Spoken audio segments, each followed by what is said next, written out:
La France est l'un des pays les plus répressifs au monde vis-à-vis des stupéfiants, c'est du moins ce que nombre de commentateurs aiment à rappeler, oubliant que cela n'est vrai que sur le papier. Si la vente de stupéfiants constitue aujourd'hui le délit le plus lourdement sanctionné du Code pénal, passible de 10 ans d'emprisonnement, voire 20 en cas de récidive, l'écrasante majorité des procès concernent des petits vendeurs de cannabis, lesquels, lorsqu'il s'agit de leur premier délit, ne sont jamais condamnés à de la prison ferme. La loi, aussi répressive soit-elle en théorie, n'impressionne plus les dealers depuis longtemps, et un profond hiatus se creuse entre la sévérité affichée par l'État et le caractère expéditif des procédures dans les faits. Le texte, qui considère avec la même sévérité la vente d'un gramme de cannabis ou d'une tonne de cocaïne, n'a plus aucun sens aujourd'hui. Il est absurde de vouloir sanctionner de la même façon tous les vendeurs de stupéfiants sans prendre en compte les substances et les quantités qu'ils font circuler. Face à un tel contentieux de masse, il paraît nécessaire, comme c'est déjà le cas pour le port d'armes ou la conduite sous l'empire d'un état alcoolique, de différencier les délits dans les textes selon leur degré de gravité, pour enfin désengorger les tribunaux français. Les jugements pour trafic de stupéfiants concernent en effet 20% de l'activité judiciaire de notre pays. Une première réforme a été tentée en septembre 2020. Depuis cette date, l'usage de stupéfiants peut être sanctionné par une amende forfaitaire d'un montant de 200 €. La mesure avait pour objectif de réduire le nombre de procès liés à ces substances, et notamment au cannabis. Elle n'aura cependant aucun effet sur la saturation des juridictions, pour la simple et bonne raison que ce sont les vendeurs, et non les clients, qui constituent l'essentiel des comparutions dans les affaires de stupéfiants. L'amende actuelle, réservée aux consommateurs, se trompe de cible, et n'aura pas d'impact sur l'encombrement du système judiciaire. Il y a pourtant urgence, jamais le nombre de dealers à juger n'a été aussi important. La qualité des procédures se trouve fortement dégradée par cet engorgement. Par le passé, les arrestations pour vente de stupéfiants donnaient lieu à une enquête et permettaient ainsi de construire un véritable dossier judiciaire.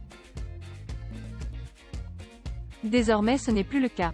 Le nombre de dossiers à traiter atteint aujourd'hui des proportions telles que l'État n'a plus ni le temps ni les moyens de mener les enquêtes qu'il assurait autrefois, et la condamnation des vendeurs de cannabis sur la base d'enquêtes lacunaires est devenue quasi systématique, au prix d'une dégradation des standards de procédure. On observe une inversion de la charge de la preuve, à l'encontre des principes élémentaires du droit. C'est désormais à la défense de prouver son innocence, quand il revient légalement à l'accusation de prouver la culpabilité du prévenu.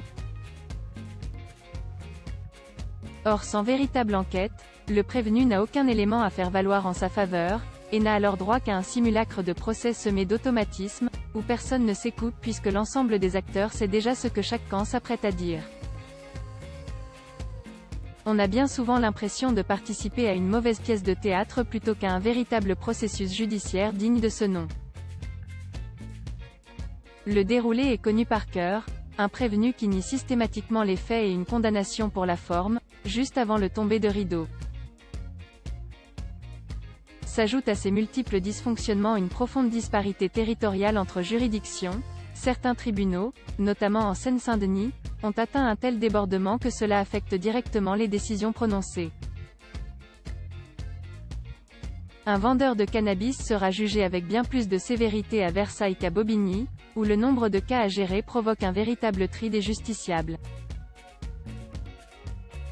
Cette justice à deux vitesses compromet grandement l'égalité des citoyens devant la loi et nourrit un système inégalitaire dans lequel les individus ne sont plus jugés de façon satisfaisante.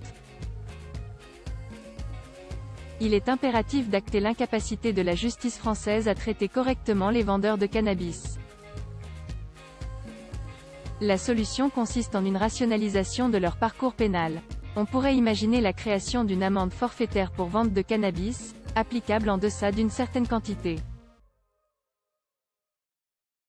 Une telle mesure soulagerait les tribunaux de ces infractions qu'ils n'ont de toute façon plus les moyens de traiter. À l'instar de la conduite sans permis, de l'occupation illégale des halls d'immeubles ou de l'usage de stupéfiants, il est insensé de vouloir organiser autant de procès pour trafic de cannabis. Cette mesure n'aurait peut-être pas d'incidence directe sur la quantité de cannabis vendu ni sur la sécurité des quartiers, mais elle permettrait au moins à la justice de se concentrer sur sa véritable priorité, les têtes de réseau. Le jeu de dupes des procès des vendeurs n'a que trop duré. À voir également sur le HuffPost, Reims, future ville test de la légalisation du cannabis? On est allé voir sur place, lire aussi le cannabis récréatif, mais la Macronie en pétard. Darmanin annonce une campagne de sensibilisation contre la drogue avant la fin de l'été.